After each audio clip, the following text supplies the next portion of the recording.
अभी जस्ट मैंने आपको बताया था, आप लोग को याद होगा कि क्या होता है इंजन, फिर मैंने बताया हीट इंजन, फिर हीट इंजन का टाइप्स देखें, सभी टाइप्स के बारे में बात की on the basis of combustion. ठीक है, फिर हम लोग याद स्टार्ट किए थे एयर स्टैंडर्ड साइकिल के बारे में पढ़ना।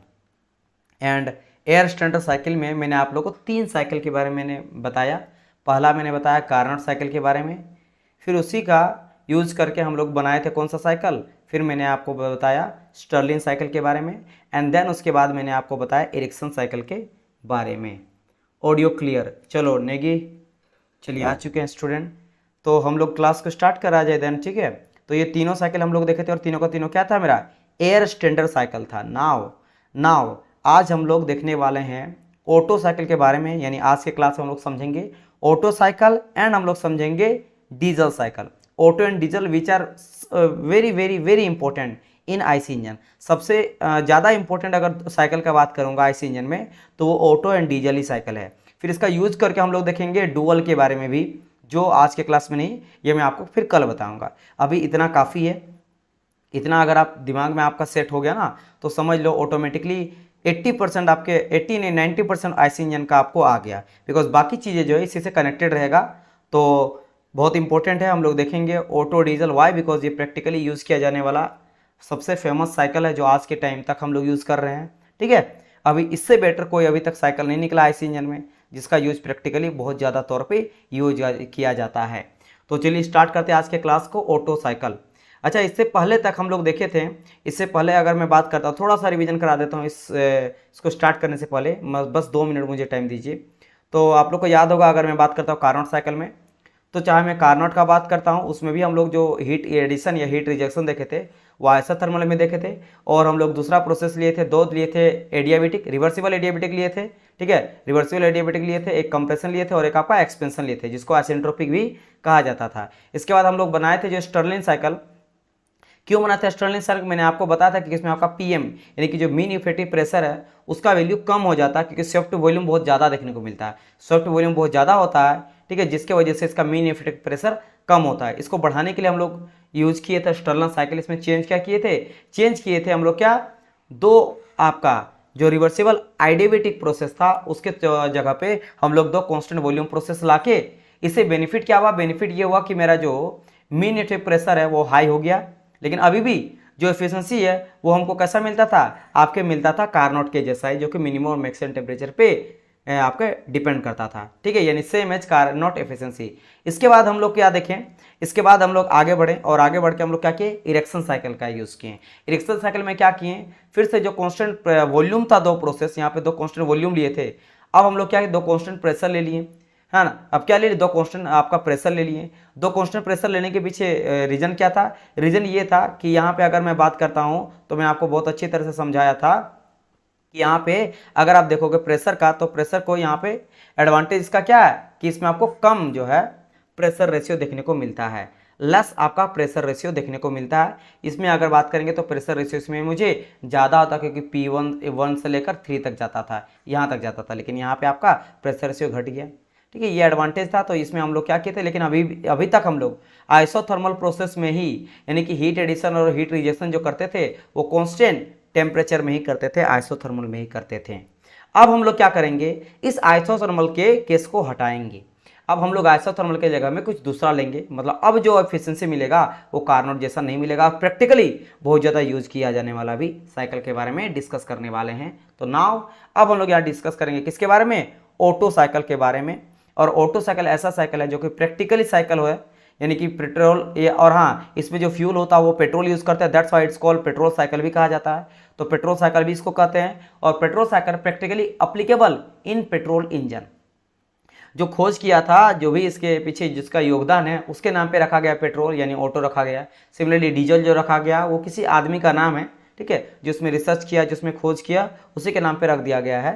लेकिन ये ध्यान रखना, ऑटो साइकिल पेट्रोल में काम करता है और आपका डीजल साइकिल डीजल में ही काम करता है। चलो अब देख लेते हैं इसमें हम लोग क्या करेंगे। सर जी अगर हम लोग आइसोथर्मल में हीट एडिशन हीट रिजेक्शन नहीं करते हैं तो करेंगे किसमें? क्योंकि मेरे लिए तो इंपॉर्टेंट ये इंटरनल कंबशन इंजन में कि हम हीट एडिशन और हीट रिजेक्शन किस में करते हैं। तो अगर मैं बात करता ऑटो साइकिल, तो यहाँ पे हीट एडिशन हीट रिजेक्शन करते हैं कांस्टेंट वॉल्यूम पे। कांस्टेंट वॉल्यूम बताओ तो इससे पहले कब यूज किया गया था? इससे पहले आपका यूज किया गया था आपके स्टर्लिन साइकिल पे कांस्टेंट वॉल्यूम, लेकिन आइसोथर्मल में हीट एडिशन हीट रिजेक्शन कर रहे थे और आपका कांस्टेंट वॉल्यूम पे बस प्रेशर बढ़ता था। लेकिन यहाँ पे क्या करा गया, आइसोथर्मल को हटा के और यहाँ पे क्या करके इसी में कांस्टेंट आपका कांस्टेंट वॉल्यूम पे ही हीट रिजेक्शन और हीट एडिशन कराया गया। और बाकी दो प्रोसेस क्या लिया गया, आइसेंट्रोपिक लिया गया, आइसेंट्रोपिक एंट्रोपी कांस्टेंट वाला केस लिया गया, आइसेंट्रोपिक लिया गया। क्लियर माय पॉइंट और नॉट? तो दो हो गया मेरा कांस्टेंट वॉल्यूम प्रोसेस और दो हो गया मेरा कांस्टेंट मतलब दो आइसेंट्रोपिक प्रोसेस। याद आपको रखना दिस मच, ये वाला बहुत इंपॉर्टेंट है कि आपको बोला जाए कि बताइए ऑटो साइकिल, क्योंकि ऑटो साइकिल को कांस्टेंट वॉल्यूम साइकिल भी कहा जाता है। क्या कहा जाता है? कांस्टेंट वॉल्यूम साइकिल भी कहा जाता है, कांस्टेंट वॉल्यूम साइकिल।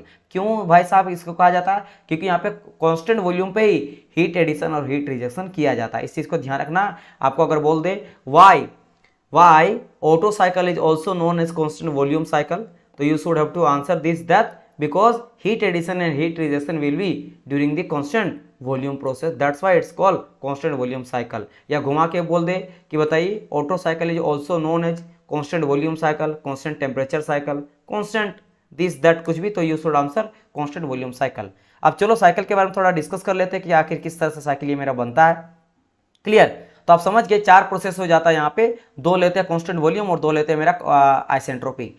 तो कांस्टेंट वॉल्यूम से स्टार्ट करेंगे। देखो यहाँ पे सबसे पहले 1 से 2 हम लोग लेते हैं क्या, जब आइसेंट्रोपिक है ना, तो एक बार हम लोग आइसेंट्रोपिक कंप्रेशन करेंगे, एक बार हम लोग आइसेंट्रोपिक एक्सपेंशन करेंगे। और कांस्टेंट वॉल्यूम है तो एक बार कांस्टेंट वॉल्यूम पे हीट का एडिशन करेंगे और एक बार कांस्टेंट वॉल्यूम पे हीट का रिजेक्शन करेंगे। आप कहीं से भी साइकिल को स्टार्ट करो क्योंकि मिलके एक जगह पे आ ही जाना है। तो जैसे मैंने यहाँ पे स्टार्ट क्या करा है, स्टार्ट करा सबसे पहले आइसेंट्रोपिक कंप्रेशन से। तो देखो 1 से 2 तक जा रहा है मेरा आइसेंट्रोपिक कंप्रेशन हो रहा है, 1 से 2 हो रहा है मेरा क्या, आइसेंट्रोपिक कंप्रेशन। आइसेंट्रोपिक कंप्रेशन हो रहा है तो अगर मैं इसको टीएस डायग्राम में, आइसेंट्रोपिक मतलब क्या, एंट्रोपी कांस्टेंट, तो ये रहा मेरा टीएस डायग्राम। तो टीएस डायग्राम देख सकते हो 1 से 2 मेरा क्या, एंट्रोपी कांस्टेंट है। यहाँ पे आपको एंट्रोपी कांस्टेंट नजर आएगा। एंट्रोपी क्या होगा, एस फॉर एंट्रोपी कांस्टेंट आपको नजर यहाँ पे आ रहा है।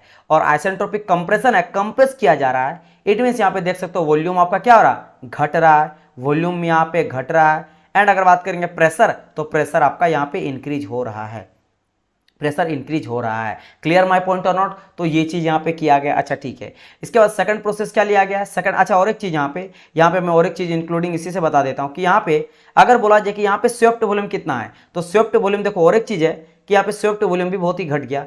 यहाँ देखो आपका V1 यहाँ से स्टार्ट हो रहा है और यहाँ जा रहा है आपका V2 तक जा रहा है, क्योंकि V3 है ही नहीं, V3 यहाँ पे है ही नहीं। क्यों नहीं है? क्योंकि V3 अगर आप ध्यान दोगे V2 इक्वल टू V3 है, V2 इक्वल टू V3 है, क्योंकि कांस्टेंट वॉल्यूम पे हीट एडिशन कर रहा है, कांस्टेंट प्रेशर पे नहीं कर रहा है। कांस्टेंट प्रेशर रहता तो ये साइकिल मेरा क्या जाता, कुछ इस तरह करके मेरा ऐसे कांस्टेंट आपका क्या हो जाता, कांस्टेंट प्रेशर हो जाता, तो ये और ऊपर जाता इस तरह करके। क्लियर माय पॉइंट और नॉट? तो यहाँ पे एक चीज क्या होगा कि वॉल्यूम मेरा कांस्टेंट हो गया है, तो इसीलिए यहां से लेकर यहां तक हम लोग इसको बोलते हैं कंप्रेशन रेशियो।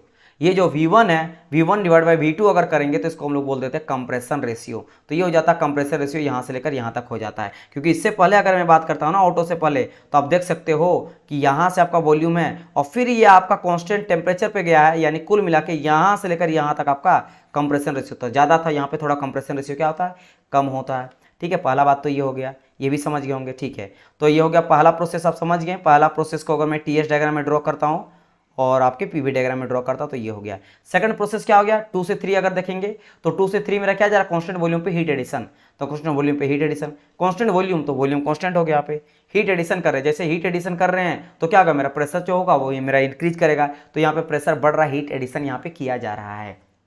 हीट एडिशन करेंगे तो इसलिए प्रेशर इसका क्या होगा, थोड़ा बढ़ेगा।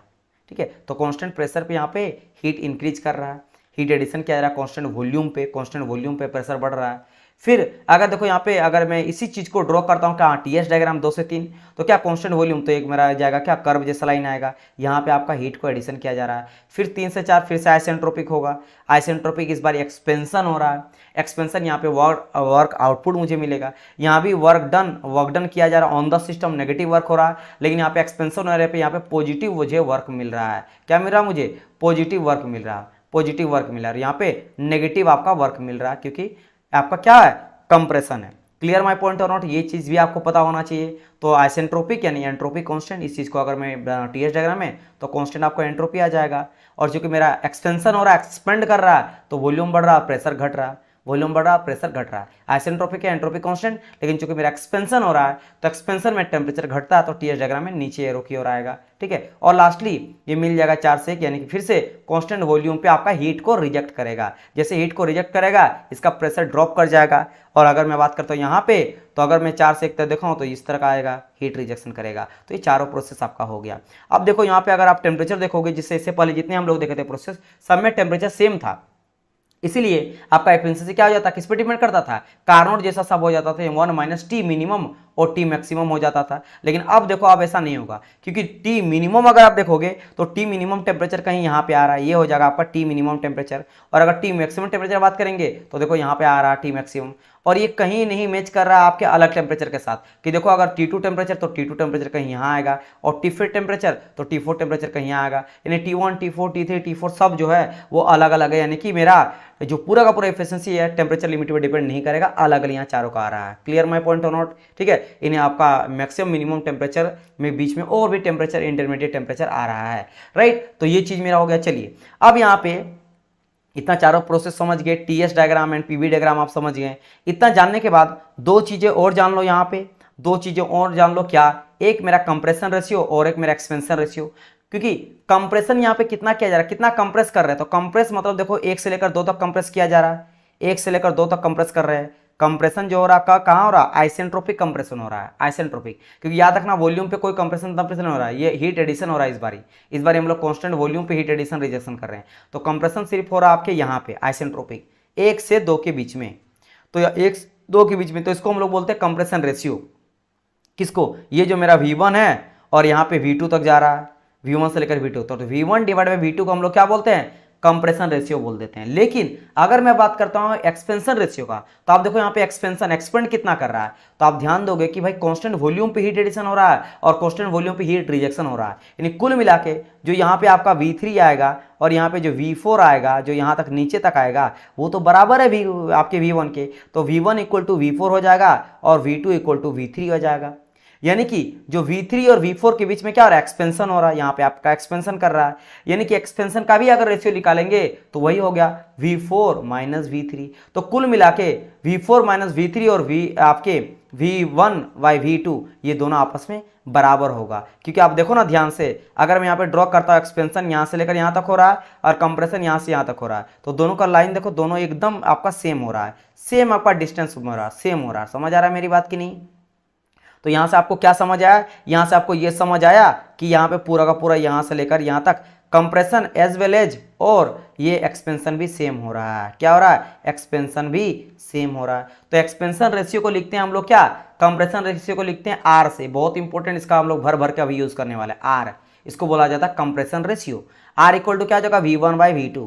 एंड अगर बात करेंगे एक्सपेंशन रेशियो, तो R4 हो जाता है रेशियो, ठीक है, और E दिखाता है एक्सपेंशन को। तो एक्सपेंशन रेशियो को RE से दिखाते हैं, जो V4 बाई V3 होता है। और मैं ये कह सकता हूं कि V1 by V2 equal to V4 by V3, because यहाँ पे एक्सपेंशन जितना हो रहा है उतना कंप्रेशन हो रहा है। यानी ये बोल सकते हैं कि R इक्वल टू RE बोला जा सकता है, दोनों आपस में सेम होता है। तो चाहे कंप्रेशन रेशियो रहे या एक्सपेंशन रेशियो, दोनों का वैल्यू सेम होगा। यानी कि V1 by V2 equal to V4 by V3, यानी कि R equal to RE, because V2 equal to V3 और V1 इक्वल टू V4। इतना आपको समझ में आ जाना चाहिए अभी तक। उम्मीद करता हूँ कि ये सभी चीज़ें आप लोगों को समझ में आ गया है। अगर इतना सभी चीज़ें समझ में आ गया है तो अब हम लोग आगे मूव करते हैं नेक्स्ट।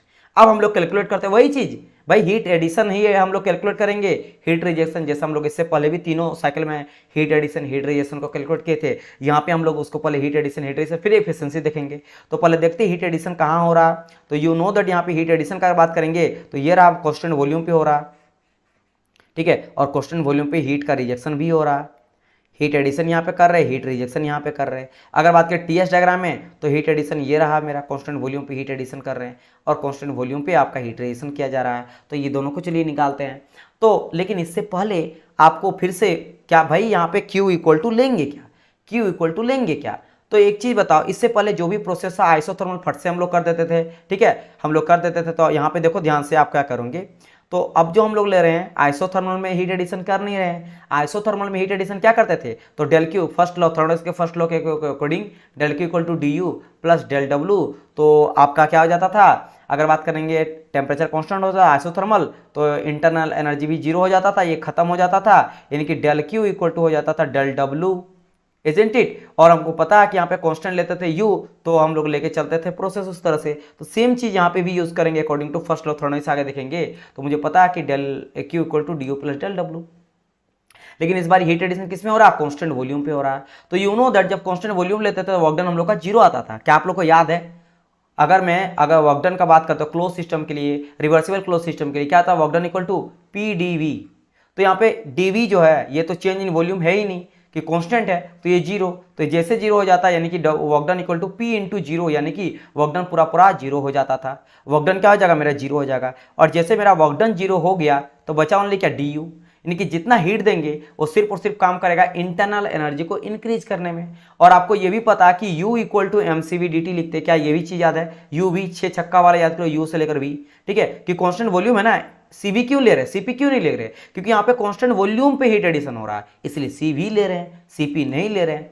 तो और आपको ये भी पता कि D U equal to M C B D T लेते हैं, तो ये आपका प्रूव हो गया कि यहाँ पे क्या लेके चलेंगे, हीट एडिशन रहे या हीट रिजेक्शन रहे, हम लोग M C B D T लेके चलेंगे।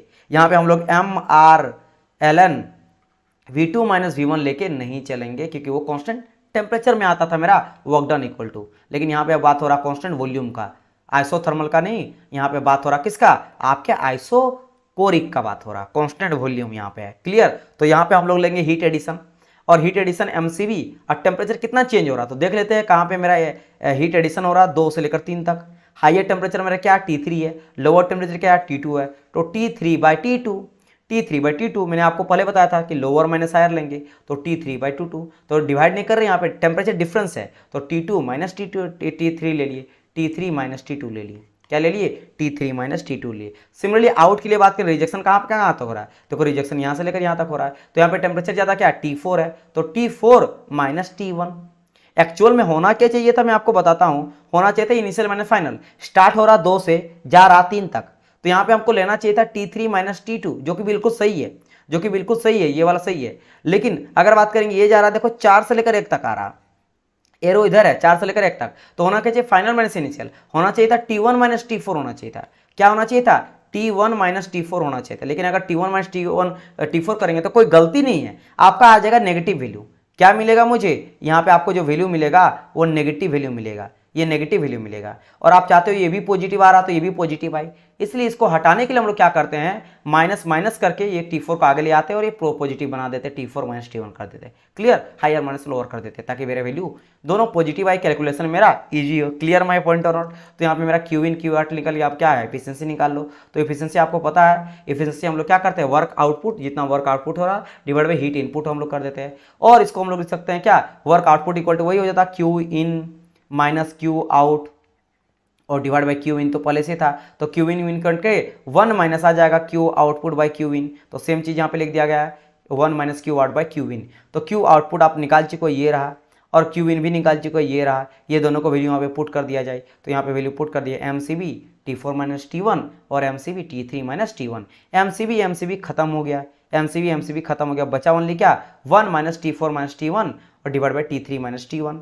अब यहाँ से क्या करो, आप T1 को कॉमन ले लो और T2 को कॉमन ले लो, T1 T2 को कॉमन ले लो, क्योंकि हम लोग एकदम बेसिक फॉर्म में लिखना चाहते हैं, तो मैं लेना चाहूंगा क्या T1 एंड T2, क्या लूंगा यहाँ पे T1 एंड T2 को लूंगा, बस इन दोनों को लूंगा। अब इसके लिए क्या करेंगे देखना, यहाँ पे बहुत अच्छा तरह से क्या करा है, T1 को कॉमन जैसे ले लेंगे तो डिवाइड हो जाएगा T4 बाई T1 और -1 बच जाएगा, और नीचे में मैंने T2 को कॉमन ले लिया है कि मिनिमम टेम्परेचर आप लो, सबसे मिनिमम टेम्परेचर कॉमन लो, तो आप यहाँ पे जब नीचे में लिए T2 को, देखो आपको फाइनल रिलेशन आपको ध्यान रखना, फाइनल रिलेशन आपको ये पता होना चाहिए एफिशिएंसी।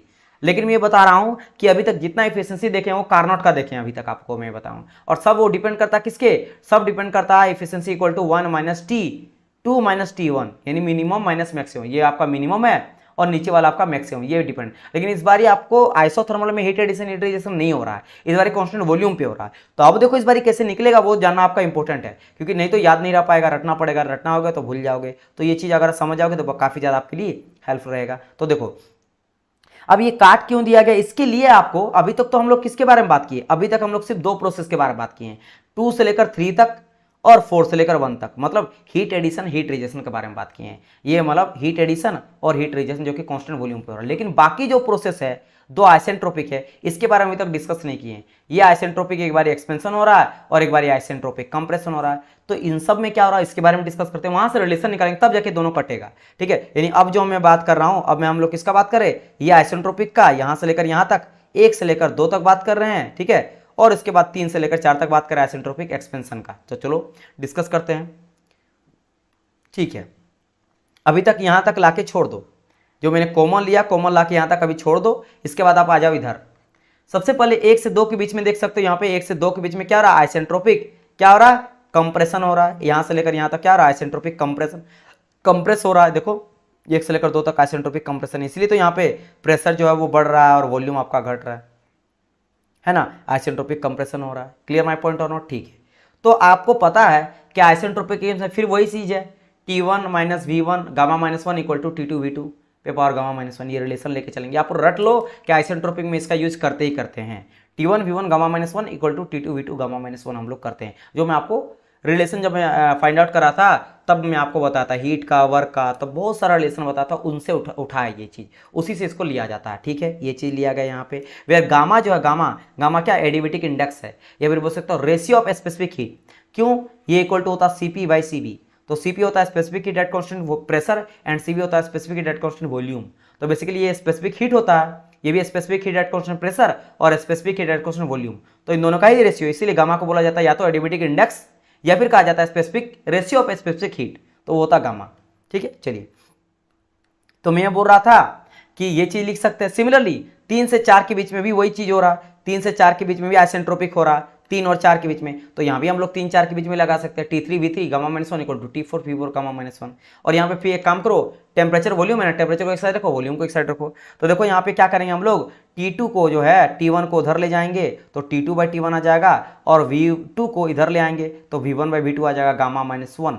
अब आप मुझे बताओ, अभी जस्ट मैंने कहा था क्या compression ratio V1 by V2 लिख सकते हैं कि नहीं, ये रहा कंप्रेशन रेशियो। क्या मैंने कहा था, V1 बाई V2 को बोल सकते हैं कंप्रेशन रेशियो। ये रहा V1 बाई V2, कितना कंप्रेस हो रहा है, तो V1 से लेकर V2 तक कंप्रेशन हो रहा है। तो ये चीज हम लोग कर सकते हैं। तो देखो यहाँ पे आया ना V1 बाई V2, तो इस जगह पे मैं कर सकता हूँ R।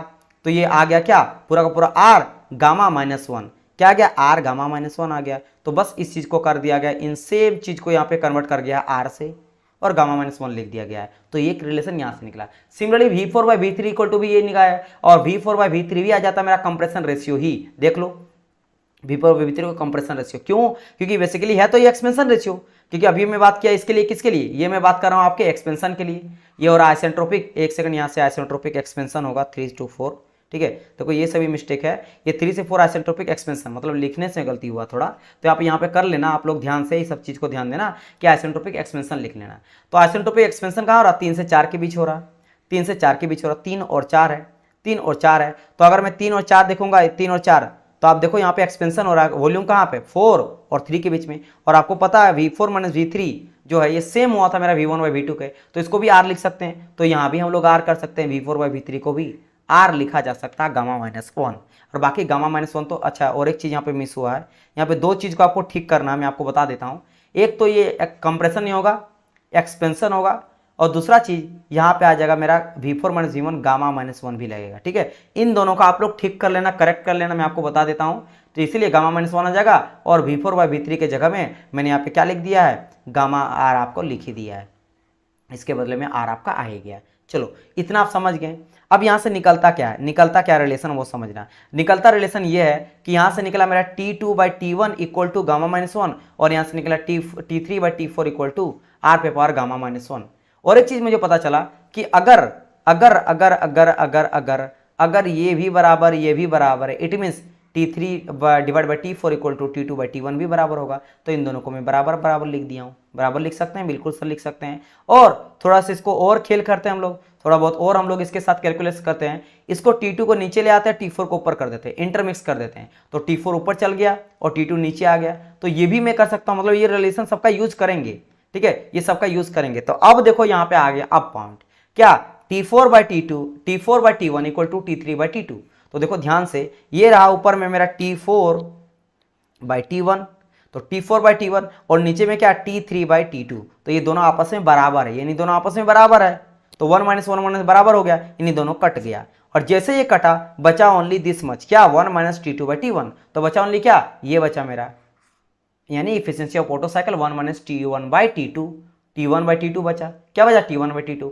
T1 को आप नीचे ले जाओ, T1 को नीचे ले जाओ, तो जैसे आप T1 को नीचे ले जाओगे तो T2 के नीचे आ जाएगा, तो T2/T1 आ गया, इसको नीचे कर दिया। अब यहां से ध्यान दो, ये T2/T1 आपको नजर आ रहा, T2/T1 यहाँ पे है, और दिस इक्वल टू दिस निकला था, T2/T1 इक्वल टू R पे पावर गामा -1 निकला था, where R is the compression ratio और gamma is the adiabatic index और रेशियो ऑफ स्पेसिफिक हीट, ठीक है, रेशियो ऑफ स्पेसिफिक हीट। तो ये हम लोग लिख सकते हैं T2/T1 की जगह में R पे पावर गामा -1 लिख सकते हैं कि नहीं। तो ये रहा final efficiency of auto cycle. Efficiency of auto cycle देख सकते हो। अभी जो ये पहला आपको ऐसा इंजन का मतलब ऐसा आपका साइकिल का क्या नहीं मिला, आपको मिला इफिशियंसी जो मैच नहीं खा रहा है किसके साथ, बाकी सब के साथ, कि बाकी सब आपका कार्नोट जैसा ही था। तो यहाँ पे ये चीज आप लोग को क्लियर हो गया, this is your efficiency of auto cycle. Clear हुआ कि नहीं।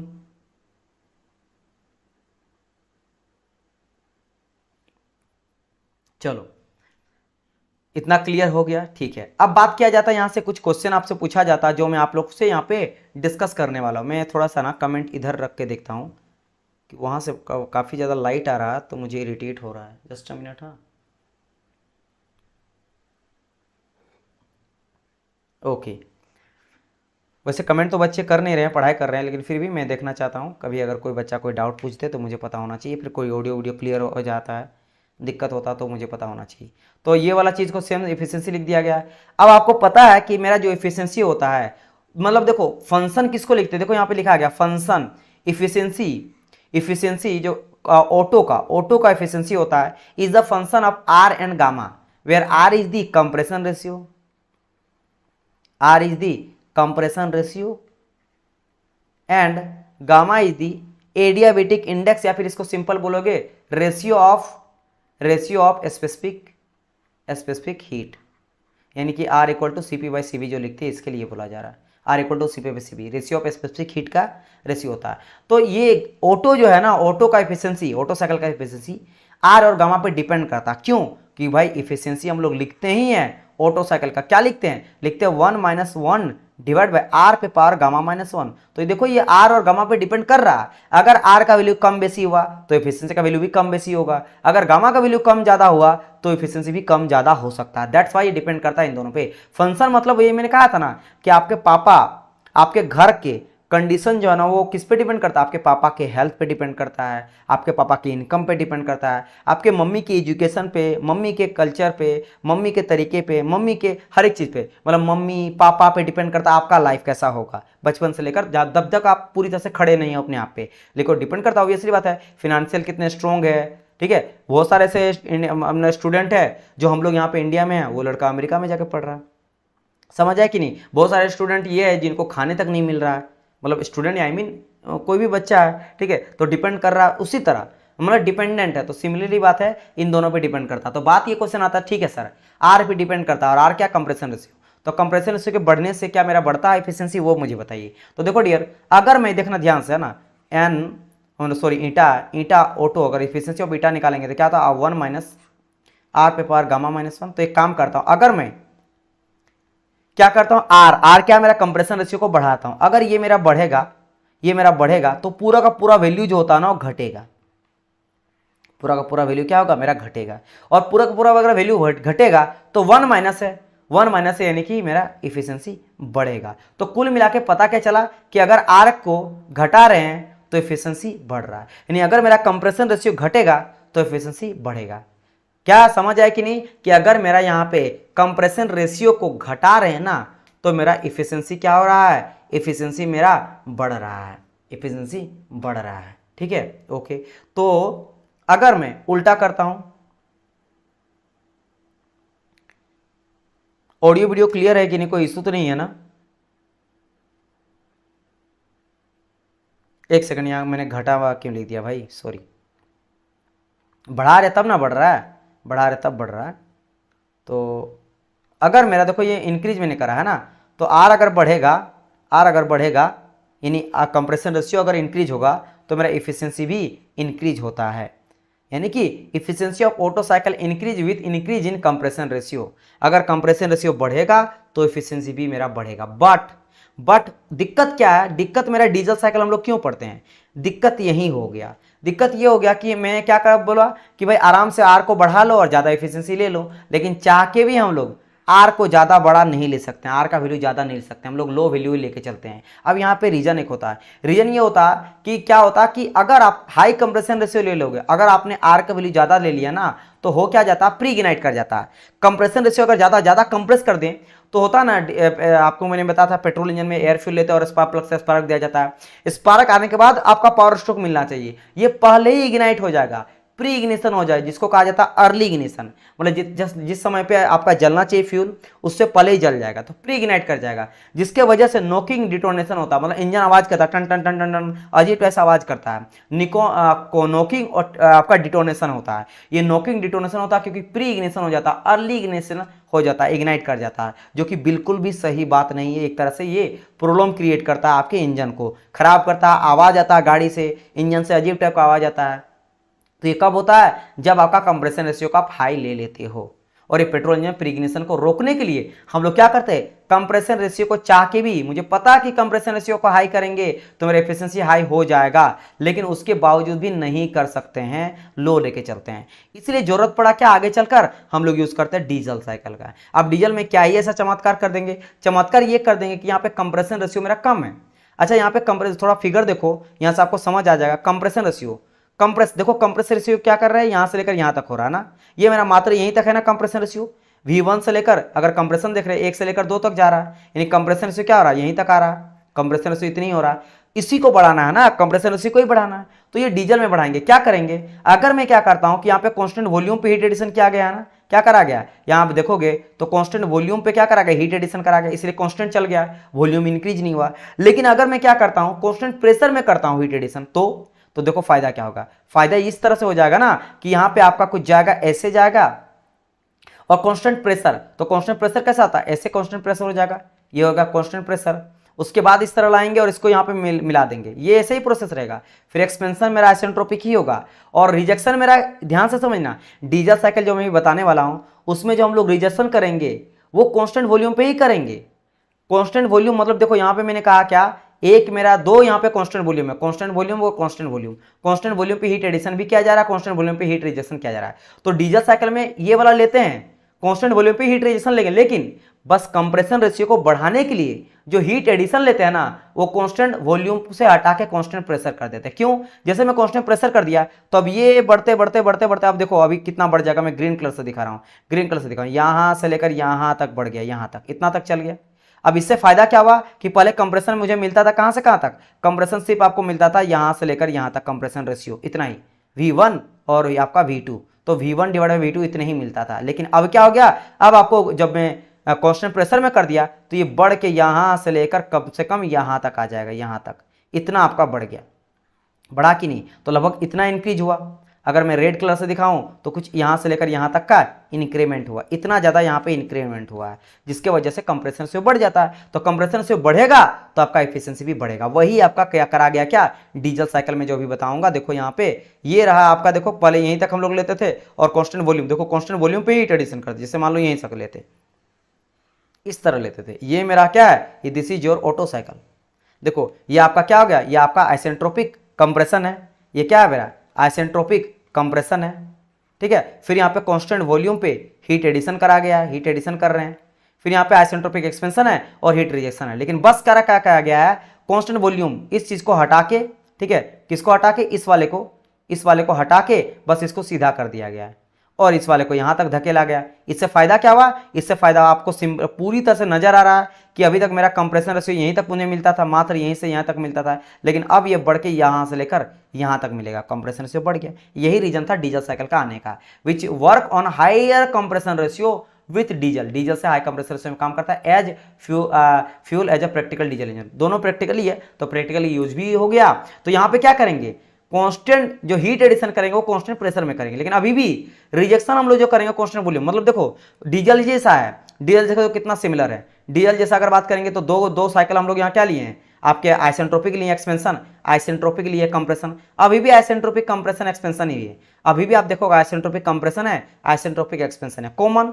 और अगर आप देखोगे लास्ट वाला प्रोसेस, लास्ट प्रोसेस में क्या था, हीट रिजेक्शन कांस्टेंट वॉल्यूम पे। अभी भी देखो कांस्टेंट वॉल्यूम पे ही हीट रिजेक्शन ही हो रहा है, बस एक चेंज हुआ है, और वो चेंज क्या करा गया है, यहाँ चेंज बस हुआ है हीट एडिशन जो कर रहे हैं वो कांस्टेंट प्रेशर में किया गया है, ताकि मेरा ये जो वॉल्यूम का रेशियो ये यहाँ से लेकर यहाँ तक मिल सके, ये ज़्यादा जगह मुझे मिल जाए, बस यही चीज़ ये करेंगे डीजल में। तो ये आपको अंतर में समझा दिया कि क्यों इसका आया, जब मैं अभी आपको बताऊंगा तो ये चीज़ समझ में आपको आ जाना चाहिए। चलिए अब बढ़ते हैं हम लोग यहाँ पे, हम लोग देखे थे कहाँ तक भाई, हम लोग आ गए थे हाँ यहाँ तक मैं आपको समझा दिया कि इफिशिएंसी ऑफ ऑटो, देखो मैं रीजन बता दिया क्यों हम लोग ज़्यादा नहीं ले सकते हैं, डिटोनेशन के चलते वही लिख दिया गया है कि that's why we use low value of compression ratio, किसमें, ऑटो साइकिल में, ऑटो साइकिल में। और ऑटो साइकिल में क्या यूज़ करता है, फ्यूल के तौर पे पेट्रोल यूज़ किया जाता है, मैं आपको बता चुका हूँ। और पेट्रोल यूज़ करते हैं, और इनलेट जो होता है किसका किसका होता है, एयर का और पेट्रोल, इन दोनों का होता है सिलेंडर के अंदर जो आता है, सिलेंडर के अंदर जो आता है इनलेट वाल्व के थ्रू। क्लियर माय पॉइंट और नॉट, इस तरह। और यहाँ पे एग्जॉस्ट वाल्व होता है, कब खुलता है, जब पावर जल गया उसके बाद ये बाहर निकलता है इधर से एग्जॉस्ट, तो ये इनलेट वाल्व, ये एग्जॉस्ट वाल्व, ठीक है। क्लियर माय पॉइंट और नॉट। चलिए तो बस अगर ऐसा होगा, because in practical life due to high compression ratio अगर ले लेते हैं तो अर्ली इग्निशन हो जाता है, जिसके वजह से नॉकिंग डिटोनेशन होता है, क्योंकि इग्नाइट कर जाता है। तो efficiency of an Otto cycle is a function of, किस पे डिपेंड करता है, फंक्शन ऑफ कंप्रेशन रेशियो यानी R and ratio of specific heat यानी गामा, यानी कि are gamma equal to CP/CV, तो स्पेसिफिक हीट का रेशियो हो जाता। तो ये चीज़ आपको समझ में आ गया होगा। अगर इतना समझ में आ गया होगा तो और कुछ चीज़ देखते हैं। और अब हम लोग बात करते हैं, यहाँ तक तो हो गया एफिशिएंसी, वर्क डन थोड़ा बात करते हैं। अगर कोई बोले वर्क डन इसका निकाल के बताइए, वर्क डन करना चाहिए, तो वर्क डन निकालेंगे कैसे, क्योंकि हम लोग डायरेक्ट एफिशिएंसी निकालें, और एफिशिएंसी किसके थ्रू निकालें, हम लोग निकाले वर्क आउटपुट यानी कि हीट रिजेक्शन, हीट सप्लाइड और हीट रिजेक्शन से निकालें। तो वर्क कैसे निकालेंगे, अगर वर्क निकालने कोई बोले तो कैसे निकालेंगे, चलो अब देखते हैं। एक तरीका तो सिंपल है कि आप यहाँ तक लिख के छोड़ दो, जैसे वर्क आउटपुट क्या आता है भाई, एक्सपेंशन वर्क ऑटो साइकिल में डीजल फ्यूल यूज करने पर क्या होगा, मैं आपको बताऊंगा, डोंट वरी। ऑटो साइकिल, ये जब मैं आपको कंप्रेशन रेशियो समझाऊंगा ना, देखो ये आगे वाली चीज है ना, जब मैं आपको ऑटो डीजल पढ़ा दूंगा तब आपको खुद समझ में आ जाएगा, ये पक्का श्योर है जो मैं बताऊंगा। अब देखो ऑटो साइकिल में पेट्रोल यूज करते हैं और डीजल साइकिल में डीजल यूज करते हैं, ठीक है। इन दोनों का कंप्रेशन रेशियो डिफरेंट होता है, और एक कंप्रेशन रेशियो मैं आपको बताऊंगा 8 से लेकर वेरी करता है, 25 से वेरी करता है। तो जो मेरा कंप्रेशन रेशियो ज्यादा चाहिए तभी जगह काम करेगा, उसको कम में देंगे तो चलेगा ही नहीं, और एक चलेगा जिसका कंप्रेसर से कम है उसको ज्यादा में डाल देंगे लेकिन दिक्कत होगा, प्रॉब्लम क्रिएट करेगा। वो क्या होगा मैं डिस्कस करेंगे, वो पहले आपको बताएंगे कंप्रेशन रेशियो वगैरह क्या होता है, काफी चीजें हैं अभी वो आपको खुद समझ में आ जाएगा, आप टेंशन ना लो। अभी तो स्टार्ट हुआ है ना, अभी तो डीजल खत्म भी नहीं हुआ ऑटो, अभी तो अभी मैं पढ़ाना स्टार्ट कर रहा हूँ। तो अभी इतना जल्दी जो है ना आप आगे मत जाओ, आपको सारा समझ में आएगा, खुद आप आंसर दोगे कि सर क्लियर हो गया, ठीक है। तो टेंशन ना लो अभी। चलिए बात करते हैं वर्क आउटपुट कैसे निकाले। वर्क आउटपुट यानी नेटवर्क कितना कर रहा है। तो नेटवर्क मतलब देखो आपको पता, मैं आपको पहले भी डिस्कस कर चुका हूं कि यहाँ पे अगर मैं बात करता हूं तो दो तरह का वर्क होता है। यहाँ पे एक वर्क हो रहा है, ठीक है, एक्सपेंशन के टाइम पे वर्क हो रहा है, और आपका कंप्रेशन के टाइम पे वर्क हो रहा है। और कंप्रेशन मतलब क्या होता है मैं आपको बताया था, work done on the system होता है, मतलब यहाँ पे होता है नेगेटिव वर्क। और एक्सपेंशन कर रहा है, एक्सपेंड कर रहा है, मतलब सिस्टम काम दे रहा है, यानी ये हो जाता पॉजिटिव वर्क। याद है ना, work done on the system is negative और work done by the system is positive. तो यहाँ जो वर्क डन मिल रहा है वो पॉजिटिव होगा, यहाँ जो वर्क डन मिल रहा है वो नेगेटिव होगा। तो मैं क्या करूँगा, सिंपल एक्सपेंशन माइनस कंप्रेशन कर दूंगा, यानी ज़्यादा मुझे वर्क मिलेगा, कुछ ही कंप्रेशन होगा, नेगेटिव वर्क तो कम से कम मिलेगा ना। ये कम क्या कि किया जा रहा है, रिवर्सिबल बनाने के लिए, मतलब आई मीन ये बस खाली कंप्रेस करने के लिए, ठीक है। तो देखो तो यहाँ पे एक्सपेंशन माइनस आपका क्या करेंगे, expansion work minus compression work कर देंगे। और बस एक्सपेंशन के लिए वही जो हम लोग करते हैं, क्योंकि गामा यूज़ कर रहे हैं हम लोग यहाँ पे ना, गामा यूज़ कर रहे हैं, तो मैं वही P1 B1 by P2 V2 gamma -1। तो चूंकि यहाँ पे एक्सपेंशन किसके किसके बीच हो रहा है, तो अगर आप देखोगे एक्सपेंशन, तो एक्सपेंशन हो रहा है, एक सेकेंड, एक्सपेंशन हो रहा है मेरा 3 और 4 के बीच में। तो भाई क्या करेंगे, P3 V3 करेंगे। तो देखो यहाँ पे P3 V3 minus P4 V4 gamma -1। और कंप्रेशन हो रहा है 1 से 2 के बीच में, तो फाइनल माइनस इनिशियल 2 से हो रहा है, 2 2 2, यहाँ 2 से लेकर, तो वही चीज़ हो जाएगा, ग्रेटर माइनस लेसर लेके चलेंगे हम लोग, है ना। तो क्या करेंगे हम लोग, P2 V2 minus P1 V1 gamma -1। ये नेगेटिव हो रहा है, नेगेटिव क्यों लिए, क्योंकि ये नेगेटिव वर्क मेरा होगा जो कंप्रेशन में काम करेगा। चलिए इतना चीज़ पता चल गया। इन दोनों का एलसीएम ले लो, गामा -1 को नीचे रख लो और बाकी सबको नीचे लिख दो। तो माइनस जब चढ़ेगा तो ये वाला माइनस हो जाएगा प्लस, बस यही अंतर है यहाँ पे। जो P1 V1 है वो आपका प्लस हो जाएगा, क्योंकि ये माइनस था तो पूरा माइनस आएगा, तो माइनस माइनस हो जाएगा और ये माइनस माइनस आपका प्लस हो जाएगा। क्लियर? इतना चीज़ लिख देने के बाद अब देखो यहाँ पे होता है खेल स्टार्ट। इतना तरीके से आप लिख दोगे तब भी काम चल जाएगा, या फिर ये भी लिख दोगे तब भी काम आपका चल जाएगा। लेकिन अगर आपको ये बोला जाए कि इसको आपको और सिंपलर फॉर्म में लिखना है, क्या लिखना? सिंपलर फॉर्म में लिखना है। तो डायरेक्ट सिंपलर फॉर्म में क्या लिखा जाता है मैं आपको बता दे रहा हूँ। डायरेक्ट लिखा जाता है ये वाला चीज़, work output equal to P1 V1 divide by गामा-1 और ब्रैकेट में हो जाता है RP-1 और R पे पर गामा-1 इंटू गामा। बट ये आया कहाँ से? ये थोड़ा चीज़ अगर आपको एक बार जान जाओगे तो बेटर रहेगा। तो उसके लिए आपको मैं बताऊंगा अभी एक चीज़ जो मैं आपको यहाँ पे बताने वाला हूँ। क्या करा गया है कि यहाँ पे P1 V1 को कॉमन ले लिया गया है। तो मैं जैसे यहाँ पे P1 V1 को कॉमन ले लूँगा तो सबको बाकी सबके नीचे मेरा P1 V1 आ जाएगा। तो इसके भी नीचे आएगा मेरा P1 V1, इसके भी नीचे आएगा मेरा P1 V1, इसके भी नीचे आएगा मेरा P1 V1 और इसके नीचे अगर P1 V1 आएगा तो कट के एक आ जाएगा। तो देखो नीचे में क्या करा गया है, ये सबके नीचे P1 V1, P3 V3 minus P1 V1, P4 P4 minus P1 V1, P2 V2 minus P1 V1 और प्लस 1। अब ये सब जो किया गया क्यों किया गया, लेकिन एक सिंपलर फॉर्म में लिखने के लिए, क्योंकि आपको पता है कि P1 बाई V1 को हम लोग R से लिख सकते हैं। आपको पता ना P1 by V1 compression ratio होता है इक्वल टू R।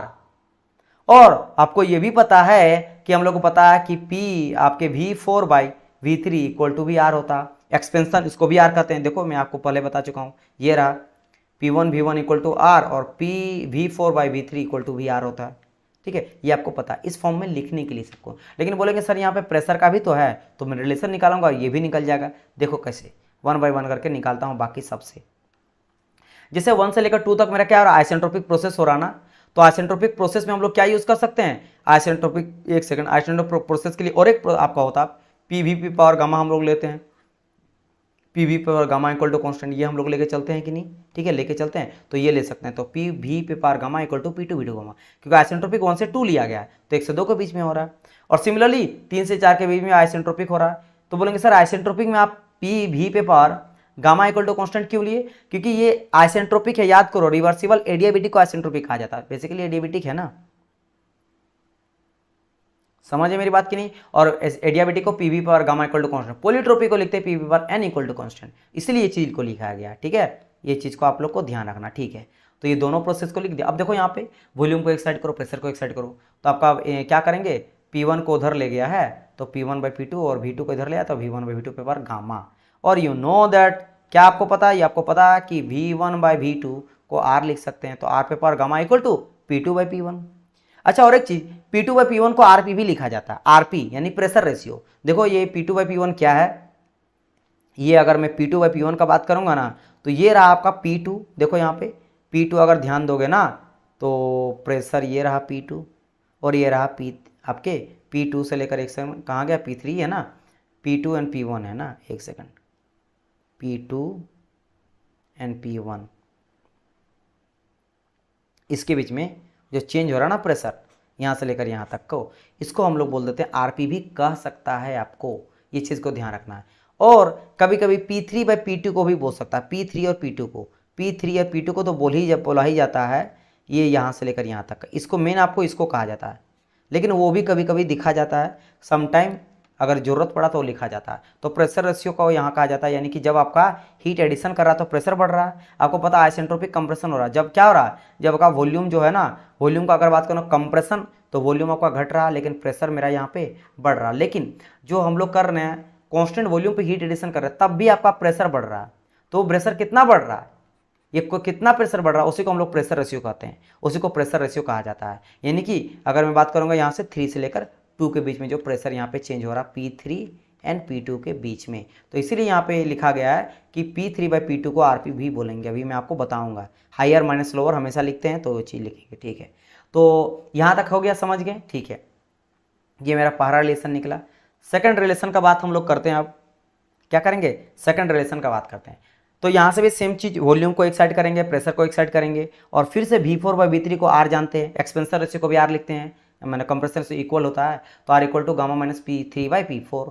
फिर से तो यहाँ से एक मेरा 2 रिलेशन निकला, दो रिलेशन यहाँ से निकला, ठीक है। अब मैं क्या करता हूँ, यहाँ पे आ जाता हूँ कि एक चीज़ मुझे बताइए, अभी जस्ट मैंने कहा कि भाई यहाँ भी आरपी निकला और यहाँ भी आरपी निकला, इन दोनों में तो आरपी आरपी है, समझ रहे हो मेरी बात की नहीं। यहाँ भी देखो आरपी है और यहाँ भी आपका आरपी है, यानी मैं बोल सकता हूँ कि P2/P1 इक्वल टू P3/P4। तो देखो P2/P1 इक्वल टू P3/P4, क्योंकि इन दोनों का इक्वल टू R पे पावर गामा ही है, तो इन दोनों को लिख सकते हैं, इतना रिलेशन मेरा निकला। इन सब का रिलेशन का यूज करेंगे इसको बस खाली किस फॉर्म में चेंज करने के लिए, आर के फॉर्म में या गामा के फॉर्म में, इसका फॉर्म में चेंज करने के लिए सबको मैं यहाँ पे लिख रहा हूँ ये सभी को, ठीक है। इतना लिखे और क्या कर सकते हैं, इंटरचेंज कर लो P4 को P2 को, P4 ऊपर कर दो तो P4/P1 equal to P3/P2 equal to आप पर गामा आ गया। और मैंने जस्ट अभी कहा कि P3/P2 देखो ये मेरा P3 है और P2, यहीं भी हीट आपका एडिशन क्या है रहा, कांस्टेंट यहाँ पे प्रेशर बढ़ रहा, P3 आपका है ये और आपका P2 है, ये आपका P2 है, इसी के बीच में हो रहा, तो इसी के बीच में प्रेशर बढ़ रहा है हीट एडिशन के टाइम पे, तो इसको बोलते हैं प्रेशर कितना बढ़ रहा है ड्यूरिंग दी हीट एडिशन, तो इसको आरपी भी कहा जाता है। तो ये यानी कि आर पे पावर गामा को भी हम लोग आरपी बोल सकते हैं और P4-P1 को भी बोल सकते हैं कि सब बराबर है। तो ये सब रिलेशन इतना निकल गया। अब इन सबको क्या करो, अब देखो वैल्यू करो। सबसे पहले यहाँ देखो, पहला मैं पीछे से चल रहा हूँ, V2/V1, ये देखो यहाँ से एरो में कर दे रहा हूँ V2/V1, तो V2/V1 मेरा क्या निकला है, देखो V1/V2 मेरा आर होता है, तो ये V2/V1 यानी 1 माइनस आपका क्या हो गया, आर हो गया, तो पहला का निकल गया। अब बात करते हैं सेकंड का, तो सेकंड का आपका क्या P2/P1, क्या है मेरा P2/P1, देखो यहाँ पे P2/P1 इक्वल टू आर पे पावर गामा, तो इसका कितना निकल गया, आर पे पावर गामा निकल गया। अब बात करते हैं V4/V1, तो देखो यहाँ पे V1 इक्वल टू V4 है, क्या है V1 और V4 बराबर है। अगर मैं आपको यहाँ साइकिल में दिखाऊँ ना, तो ध्यान दो, यहाँ पे आपका V1 के बराबर है V4, और V2 के बराबर V4 के बराबर V3, तो यानी ये जो मेरा V4/V1 है, इसको भी मैं बोल सकता हूँ कि ये भी मेरा क्या V4 बराबर V3 है, तो मैं लिख सकता हूँ कि ये भी मेरा क्या R के बराबर मेरा हो जाएगा, ये भी क्या हो जाएगा मेरा R के बराबर मेरा हो जाएगा। समझ है मेरी बात की नहीं, ये देखो V3 इक्वल टू V2 है ना, तो इसलिए मैं इसको यहाँ पे लिख सकता हूँ आराम से, V3 के आपके V4 के जगह में V3 लिख सकता हूँ, तो इस चीज़ को मैं कर सकता हूँ। क्लियर माई पॉइंट और नॉट। चलिए इतना चीज़ हो गया आपका, इसके बाद बचा क्या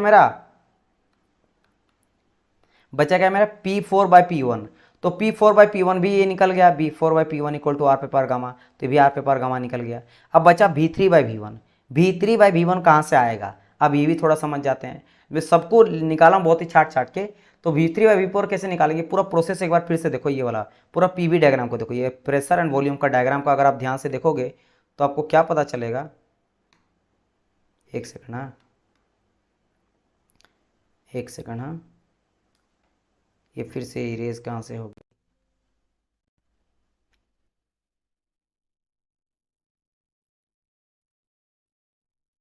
ठीक है ओके। तो अगर आप ध्यान से देखोगे तो यू नो दैट कि यहाँ पे V1/V2 इक्वल टू V4/V3, ये तो हम लोग को पता है आर होता है, ये मुझे पता है, ये वाला तो पता ही है, क्योंकि ये मेरा होता है प्रेशर कंप्रेशन रेशियो, और ये जो होता है V4/V3 होता है मेरा कंप्रेशन रेशियो होता है, इक्वल टू आर लेके चलते हैं। अच्छा ठीक है, ये ठीक है। अच्छा और एक मुझे बताओ, यहाँ पे ध्यान दोगे तो ये जो मेरा है, ये वॉल्यूम मेरा V3 और V2 बराबर है, यानी V3 इक्वल टू V4 है और V2 इक्वल टू V3 है, और यहाँ पे मेरा V1 इक्वल टू V4 है, V1 इक्वल टू क्या है मेरा V4 है, वॉल्यूम मेरा सेम है। अगर यहाँ पे सेम है तो जहाँ पे मेरा देखो ध्यान से V1/V2 के जगह में, क्या मैं V1 के जगह में V3 नहीं कर सकता हूँ, क्योंकि जहाँ पे मेरा V2 है वहाँ V3 सेम है।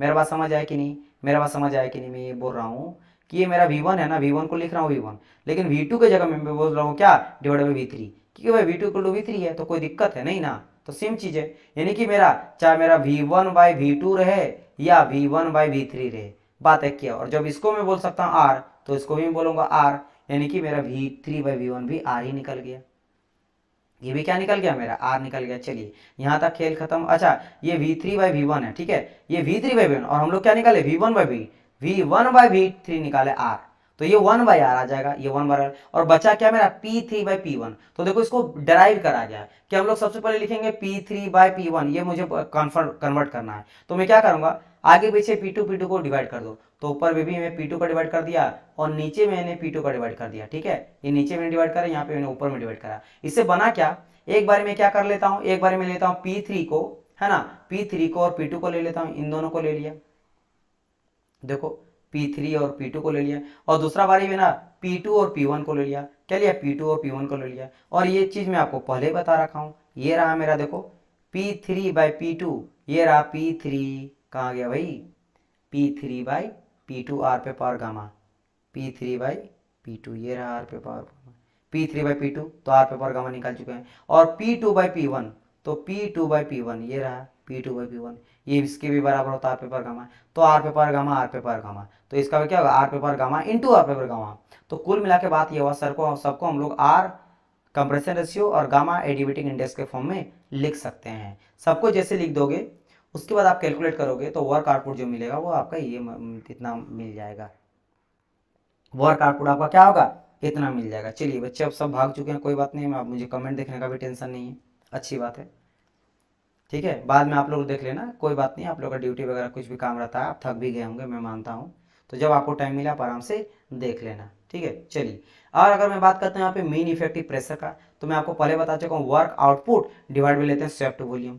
और वर्क आउटपुट का बात करें तो अभी देखो वर्क आउटपुट तो मैंने ये निकाला है, तो इसको आपको वैल्यू को यहाँ पे पुट कर देना। क्लियर माई पॉइंट और नॉट, ये आपका वर्क आउटपुट का वैल्यू जो यहाँ निकला है, इसको आप यहाँ पे वैल्यू पुट कर दोगे। अब बचा स्वेप्ट वॉल्यूम, कितना वॉल्यूम को स्वेप्ट कर रहा है, तो फिर से पीवी डायग्राम अगर देखोगे तो मेरा कहाँ तक हो रहा है, 1 से लेकर 2 तक ही मेरा वॉल्यूम को स्वेप्ट कर रहा है, इतने ही मेरा वॉल्यूम को स्वेप्ट कर रहा है, इतना ही वॉल्यूम मेरा स्वेप्ट कर रहा है। क्लियर माई पॉइंट और नॉट, यानी कि मेरा V1 ये है और V2 ये है, तो बड़ा क्या मेरा V1 है, तो क्या करेंगे V1 माइनस V2 करेंगे, क्या करेंगे V1 माइनस V2 करेंगे हम लोग। ठीक है, तो मैं क्या करता हूँ यहाँ पे V2 को कॉमन ले लेता हूँ, तो V1 माइनस V2 में जब मैं V2 को कॉमन ले लेता हूँ तो होता क्या V1/V2 और -1 आ जाता है।